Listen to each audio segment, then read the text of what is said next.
Hi, I'm Daniel Drezner. I'm a professor of international politics at Tufts University, and I blog at foreignpolicy.com. And I'm Charli Carpenter. I teach international relations at University of Massachusetts-Amherst, and I blog at Duck of Minerva, Current Intelligence, and Lawyers, Guns, and Money. So you have 3 blogs to my one well, blog. I don't have any of them. I contribute to each of them. Fair enough. Well, it's good to talk to you, Charli. We have a couple of topics to bring up today. I guess where do you want to start? Well, why don't we start with North Korea? That was what you blogged about this morning, and I guess it's the one thing that I guess IR profs are supposed to talk about today, even though there's deadly civil unrest in Jamaica and a crushed revolution in Thailand, and 20,000 children died yesterday of preventable disease. But let's lead with North Korea, because that's what everybody is thinking about. And what's your take on it? Fair enough. I mean, you could argue. Just to start off, I think it's a fair point. There's a lot, else going on. But of course, I think the reason everyone pays attention to North Korea is that of the incidents you've described, although 20,000 children is serious, the possibility for those to lead into an actual serious war, North Korea probably goes to the top of the list there, or the Korean Peninsula goes to the top of the list. And we care more about war than preventable disease. The implication is. That's a possibility. Even though interstate war is an increasingly remote possibility in this day and age, and what strikes me about what's going on in Korea is that both sides they are bending over backwards to say we're not going to start a war. Well, they've been bending over backwards to say we're not going to start a war, and yet at the same time, if you take a look at the rhetoric, and furthermore, if you take a look at the actions, to be fair, it looks like they're inching at least in that direction. So, we're in a situation where the latest counterattempt started, I believe, 2 months ago when a South Korean ship, the Cheonan, was sunk by a torpedo. Now, my understanding, and I think your LGM colleague Rob Farley has blogged about this, is that there's pretty much a general consensus that the North Koreans sank the boat. I mean, it's possible the South Koreans have staged all of this, but it seems highly unlikely, and it also seems directly to run against South Korea's interests. So in all likelihood, North Korea sank the boat. The problem, of course, is what you do in response to something like this. I mean, it would be fair to describe this as potentially an act of war by the North Korean regime's part, and yet, as I blogged about today, and as I particularly referenced a Financial Times article which sort of sums up the basic facts of life with the Korean Peninsula, any war between South Korea and North Korea would end with the destruction of North Korea and massive loss of life in South Korea. So it's a classic deterrence situation in which, given that, I think the North Korean leadership appears to have calculated, and we're not clear here, but they appear to have calculated they can do any number of small provocations, knowing that in the end it probably will not escalate to a general war. And of course this puts South Korea in a pretty significant bind, because what do you do in a situation where North Korea keeps trying to sink your ships or engage in other provocative acts? How do you respond to that without triggering a general war, which is in no one's interest? Well, I'm not so sure that I think a general war is in no one's interest, but I think that your blog. Wait a minute. So whose interest do you think it serves? Everybody's but North Korea's, because they'll lose the war. And that's what's so interesting to me about this situation is why is it so hard for South Korea to out-crazy North Korea, which is how you put it on your blog post. And part of it has to do with the hesitancy of the U.S. to take a strong position because of China. Part of it has to do with China's, I'm a little bit intrigued, actually, about the way China has constructed its interests in this case, considering that North Korea continually embarrasses them, is now in violation of the UN Charter regime, which China always invokes in the Security Council. That's the cornerstone of China's Security Council rhetoric. And China has equally compelling trading and economic interests with the U.S. and South Korea. Seemingly, to me, from my perspective, and again, as I'm not a Korea follower, this is not my area of expertise, but just thinking in IR theory terms, China's interests are complex here. It doesn't seem to me, it's not obvious to me why historically it's been the case, other than, simply the memory of the 1950s. It's not obvious to me why China would be more concerned about a unified pro-America South Korea than it would be about the existing situation and the existing stalemate, and the way that complicates its relationships with other allies of its. So maybe you could enlighten me. Okay, I'm sorry, go ahead. No, I'm asking a question. You can maybe explain this to me, because it seems like China is the linchpin, right? And if South Korea's strategy, right, will be to go to the UN Security Council and seek a resolution, it's all going to boil down to whether China will be persuaded to either support or at least abstain from vetoing that resolution.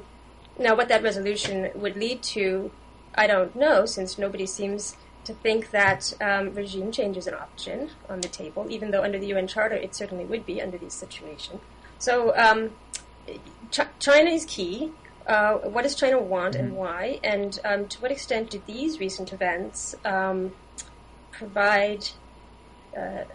isolate China or provide the U.S. and South Korea leverage to sort of maneuver diplomatically with respect to China in this case? Because if China can be brought on board, I mean, if you had the U.S. and China both supporting a strong action against North Korea, would that tip the scales? And if not, why not? Okay.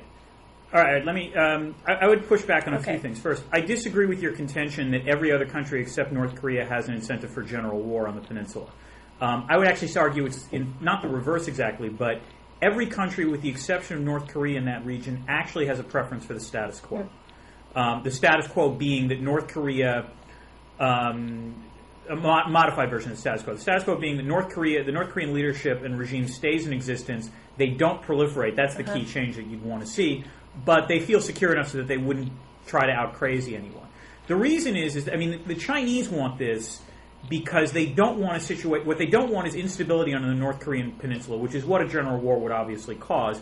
It would also cause some serious economic blowback in China. It would cause refugee flows across the Korean peninsula, and that's what scares them. And then in the long term, they don't want a unified Korea under the American, under American protection, on the peninsula. That, unified Korea represents a more serious threat to them, if you're going to just go in a straight realpolitik calculation, than the current situation where they do have a buffer state in the form of North Korea.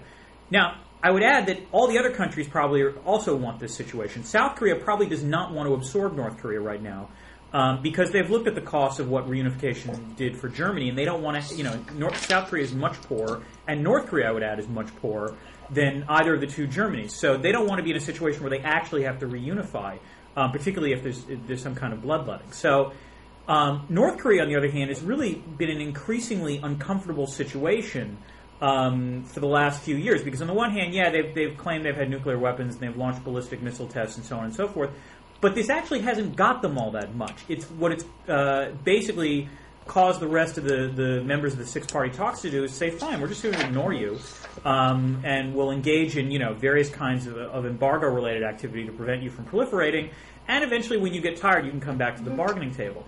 And this has put North Korea's economy under a particular bind to the point where they actually had to deal with riots when they tried to implement a currency reform back in December. And you normally don't put the phrase North Korean riots in a sentence when we're talking about the real world. So I think part of this might be, and furthermore, they're in some internal turmoil because there's a succession issue going on where Kim Jong-il is trying to have his youngest son be eventually his replacement. And that's one of the speculations for what was going on with regard to the sinking of the Cheonan. So I would argue that actually, to some extent, that the situation is not... No one wants the status quo to change. The problem is that North Korea keeps changing the status quo in the form of trying to proliferate and apparently engaging in these provocative acts. So this gets to the question of what would China want to do. And you're right, if China wanted to squeeze North Korea, they could do so. And doing so would probably have a significant impact on North Korea's behavior.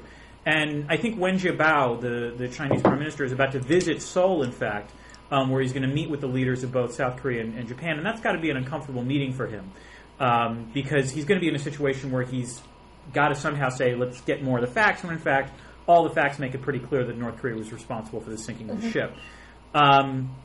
So you're right, China's put in an awkward situation, but I think what they're worried about is that any further squeezing on North Korea will simply exacerbate, the regime instability, lead to more refugee flows, and they don't want any of that to happen. And furthermore, they don't like being in a situation where external pressure forces them to alter their policies. Well, sure. I mean, but it sounds to me, and what I would expect to see developed is a gradual reconstructing of everybody's interests, everybody's perceptions of their interests in the region as a result of these developments. Because everything that you've just said sounds like your take on it is that people, so there's long-term interests in sort of regional stability. right? And I think you could make a strong argument. Maybe nobody has made this argument effectively yet, but I think you could make a strong argument that regime change in North Korea or unification of the two Koreas under some kind of system whereby South Korea does not have to unilaterally absorb all the costs of rebuilding the North. So you're talking about assisting and dumping donor money into South Korea to make this rational for them. But some kind of changed situation on the peninsula could be in everybody's interest regionally if what they're concerned about is stability, because internal repression also leads to massive refugee flows, and we've seen this. I mean, it'll be worse in the short term if there's a war, yes, but in the long term, a more stable, more democratic North Korea would lead to fewer refugee flows. A more internal dissent can lead to regional conflagrations to distract a population. So North Korea will be a less volatile player in the region if it's either unified with South Korea or under some other kind of system. So I think that for all of the arguments that you're making, I know that what you're doing is explaining how players in the region see it currently. Right. And what I'm saying is I don't actually buy it. I think perhaps they are discounting the advantages, discounting the gains in stability. If stability is the key concern, I think that regime change could be the way to go. And the question then is, how do you get them to the extent that that's the case, and I may be wrong, but to the extent that that's the case, then the question is, how do you get them to absorb the short-term instability of a war, a quick, decisive, but bloody war, and all of the humanitarian costs associated with it to bring about that outcome.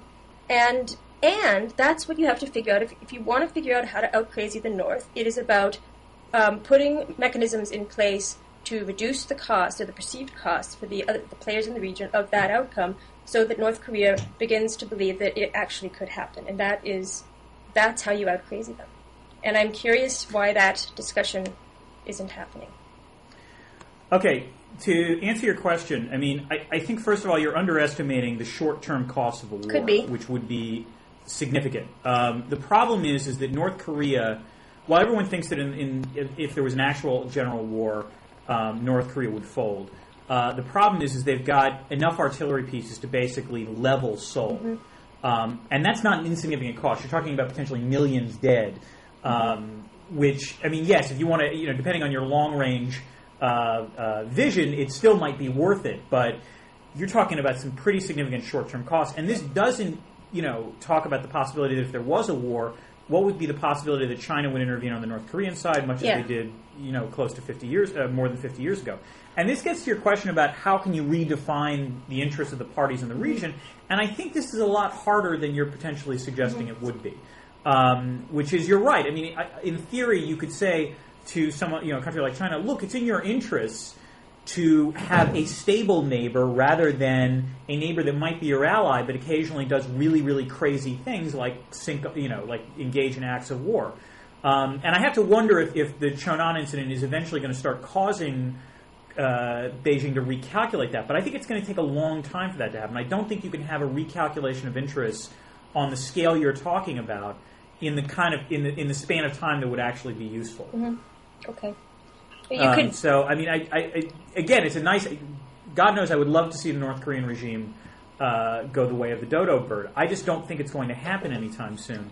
And I think it's because... I think that's a fair policy to tell China, look, we'd be happy to compensate you for any kind of refugee crisis that would be caused by a collapse in North Korea. The real problem actually would be from the West. Those are really good points that you just made, and it's true. I mean, I haven't analyzed I don't know the I don't fully understand the tactical situation, and I think what I'm responding to is the comment in your post that you were reiterating, sort of the conventional wisdom in the news coverage that there is no tactical analysis because the idea of war is just off the table. It's unthinkable. And I guess what I would say from a human security perspective, where the question is not only what are the risks to civilians on both sides if there's a war, which always depends on what kind of war you think it's going to be, right? And second, what are the opportunities for improving the human rights situation and social welfare of civilians in the entire region if you had a quick and decisive war? And I think that because from a human security perspective, there are times where a quick and just war is actually the right approach, the more humane approach. I think that I'm nervous to have that, to hear that option is not even being considered at all. I would say, Charlie, I'm very intrigued to see you and John Bolton sounding on the, being on the same page. But this is not, you're right. I don't disagree with you that if you could do a lightning strike and the North Korean regime would fold like a piñata, and you could do it with minimal loss of life, that might be good. I think the two big questions you'd have to ask on that is, first, would China be okay with it? And second, how much destruction could North Korea cause in Seoul and South Korea before the war ends? Yes, and I think the right kinds of questions to be asking, if the goal is to figure out how to out-crazy North Korea, is what infrastructure do we set in place to make sure that the costs to Seoul are going to be minimized, and how do we do that? And I don't have all the answers, but you need a way to evacuate as many people as possible from the south of the peninsula, and you need to have in place, assuming Seoul isn't going to be leveled, you're still going to have a lot of displacement from the north, and so you need to have in place mechanisms to protect civilians within Seoul. You could be asking these kinds of questions, and there is a massive humanitarian infrastructure and architecture in place globally that could be brought to bear. You've got a very, very powerful military. It's completely got North Korea outmatched, with strong interests in stability in the region. So I think that there's an interesting question there about what would it take to change the cost-benefit analysis so that North Korea might be likelier to think that they're not the craziest one in the equation. Here's one thing that I would suggest that would actually potentially work, but the odds of actually implementing this are next to none, which is if you actually had Chinese forces, because we're talking about, outside-the-box ideas. If you could get Chinese forces massing on the Yalu River with the notion that, the threat to North Korea is not actually going to come from the south, it's going to come from the north, that actually might cause them to rethink their crazy man strategy. Because, China could persuasively argue, go ahead, level Seoul, we don't care about that. We just care that what you're doing is potentially starting a general war in the region, and we're getting sick of this. Now, I don't think there's a remote chance that China will do this. No. It would take far more crazy actions than the sinking of a boat to do this. But, if the North Korean regime continues on the path it is, maybe you could see something like that happening, but not for at least 5 to 10 years. All I know is if there was ever a case for a justified humanitarian intervention in international society, here is one. We've got a totalitarian government. 30% of its population is starving. 500,000 are languishing in these horrific Soviet-style gulags. There is already a refugee crisis. And now they're in violation of the UN Charter regime as well. So this is precisely the kind of scenario that the UN Charter was designed to deal with. So it's really a question of what kinds of factors are we going to emphasize in our foreign policy? How are we defining regional stability, and do we take into account the possibility that people inside North Korea want something different? Do we bring that into the equation? To what extent? And that really goes to broader questions about our national security strategy. Exactly. That goes to a larger question about what our national security strategy is going to be. As we're speaking right now, I think, as we're doing this dialogue, I think John Brennan, who is Obama's counterterrorism chief, is giving a speech to the Center for Strategic and International Studies, outlining parts of the NSS. And this follows on Obama's West Point address last Saturday, where he articulated parts of this. I think the NSC advisor, Jim Jones, gave a speech to the Washington Institute for Near East Policy, where he was trying to roll out some of these things. So the question is going to be, what will the national security strategy look like, and how will it look different from, let's say, George W. Bush's national security strategy of 2002 and 2006? And I guess the question I would throw back at you, having read also your preliminary thoughts on this, is, well, first, to what extent does it matter? What does the national security strategy matter? Is it just really rhetoric? Is this sort of like the packaging that we put on our foreign policy for public consumption? Or to what extent is it actually a roadmap for what we can expect out of our president? I mean, I think the answer, obviously, and, I'm an academic, so I'll hedge. It falls somewhere in between. I think you can argue that one of the interesting things about the Bush national security strategies, say what you will about what happened to them, what they've actually done is elevate the importance of the national security strategy as a document in a way that I don't think it existed prior to the Bush administration. I mean, the Clinton administration had issued national security strategies throughout the 90s. I guarantee you that very, very, very few people read those documents in a way that everyone was reading the Bush national security strategy in 2002 and then the revision in 2006. So I think one of the interesting things is you're right, that it used to be that I'm not sure these documents mattered all that much. I mean, in the late 90s, the Clinton administration's national security advisor, Sandy Berger, was bragging about the fact that, they just sort of had an ad hoc strategy and what was wrong with that. Say what you will, again, about the Bush strategy, it was a strategy and it was a coherent one. It might not have worked terribly well, but if you look at the ideas that were put going forward, they were internally consistent and you could see what they were trying to do. So in some ways, the bar, I think, is higher for the Obama administration than it was for, let's say, the Clinton administration when it had to articulate these things. And so as a result, I do think the words matter in a way that they wouldn't have 10 years ago. The other way in which it matters, and from working in government I do remember this, is that these things do sort of percolate throughout the bureaucracy.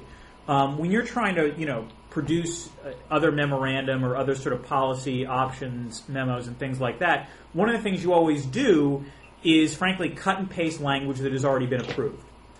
Because if you do that, you can't get in trouble. So as a result, if the national security strategy is out there and it's approved language, then you can clearly use it. When you're trying to articulate why the U.S. government should do something in situation X. So I do think in that sense it does actually matter a little bit. Now, but the reason I asked the question is your characterization of his Obama's West Point speech in your blog post, and you said there's sort of realist components and there's internationalist components, and so it's realist internationalism. But what struck me was that the piece you clipped out to describe as exemplifying realism was all about promoting fundamental freedoms and human rights and rule of law internationally, and to me these are very liberal concepts. He said, it's important to do these things even when it's hard. And I think that's not only perhaps the opposite of realism, right? Because realism says you do those things when it's easy, but when it becomes hard, if it's against your interests, that's just to fool the masses. And it strikes me that is actually the polar opposite of what we've seen in terms of foreign policy, out of which is a liberal rhetoric. But in fact, his foreign policy is very realist, actual realist, which is to say he throws out the rule of law. We're going to promote internationally. Unless one of our own citizens starts making traitorous comments against us, then we're just going to summarily execute him with no trial of his peers, etc. All right, I'll play devil's advocate here. And let me stress, this is not the position I'm actually necessarily sure I buy, but it's one that I want to understand, I want to hear a pushback on, which is, it's not like, I'm sorry, what's the gentleman's name again, the American based in Yemen? Al-Awlaki. Al-Awlaki. Al-Awlaki has been quite, it's not like Al-Awlaki has hidden his views on what he thinks, Al-Qaeda in Yemen, on the Arabian Peninsula should do to Americans. He's articulated quite clearly that he thinks that terrorists should kill not just military members in the United States, but he's now recently expanded to say just kill any Americans, and that's perfectly justified because of prior American actions. So, it strikes me that if you're going to articulate that kind of thing, and if in theory you're part of the command structure for Al-Qaeda on the Arabian Peninsula, how is killing him any different from, let's say, trying to kill Admiral Yamamoto during the Second World War? Now, admittedly, you can argue there's no overt declaration of war against a state, but there was a declaration of war or some sort of congressional authorization against Al-Qaeda immediately after the 9/11 attacks. I would assume it would be safe to say that it would include Al-Qaeda on the Arabian Peninsula. The constitutional issue you raise, I think, is perfectly valid, but is there anything problematic with saying, yes, you know what, if someone goes and issues a public statement saying, I encourage, and they take a position of responsibility in a foreign terrorist organization, exhorting terrorists to kill as many Americans as they can, doesn't that suggest treasonous activity? I mean, doesn't that meet the bar for saying, yes, let's strip them of citizenship? No, you can't be stripped of citizenship if you're a natural-born American just because you engage in treasonous activity. You have to be tried and convicted of treason. You can't simply be summarily executed, number one. Two, he has the right to express his political views under the First Amendment. And yes, it's very controversial to claim otherwise. There's a huge controversy in this country about whether incitement to commit hate crimes should be illegal. I actually believe it should be. I believe that Alaki is behaving egregiously, and he should be captured and tried and made an example of. But many people would disagree with me on that. And I mean, ask your rephrase. I would actually disagree. You probably would so, rephrase the question as to whether someone who makes a statement that all homosexuals should be flogged or whatever should be culpable under the law, much less summarily executed for his views. So then the third distinction you made was, okay, is he part of the command structure? Is it any different from simply taking out someone who's in the chain of command of an entity with whom you're at war, although this is not a state, but it's a non-state entity, we've said we're at war. My understanding, so there's a whole international legal debate about whether or not that framing makes any sense. I won't go there, but my understanding of al-Awlaki is that he's not part of the operational command structure of Al-Qaeda. He's not planning operations. He's simply a propagandist, and his role is motivational. So it would be more like trying to take out Goebbels during the Nazis, and maybe that would be the ethical thing to do. So I think there's an ethical question there, regardless of the constitutionality or legality of doing it. But I would say, from an ethical point of view, the question is, what's the gain? What is going to be the gain? And I would argue that an alternative to this strategy, which will backfire because it undermines our soft power, and even if you succeed, he'll simply become a martyr. A better strategy is to capture him. That's going to be hard, but we can do it. I have absolute faith in our intelligence community and our Marines. You capture him. You put him in prison. Instead of trying him, or instead of waterboarding him for intel, put him in a room with someone like Majid Nawaz, this former jihadist. He was just profiled on 60 Minutes. He's a British Muslim who, now the sound is all funny.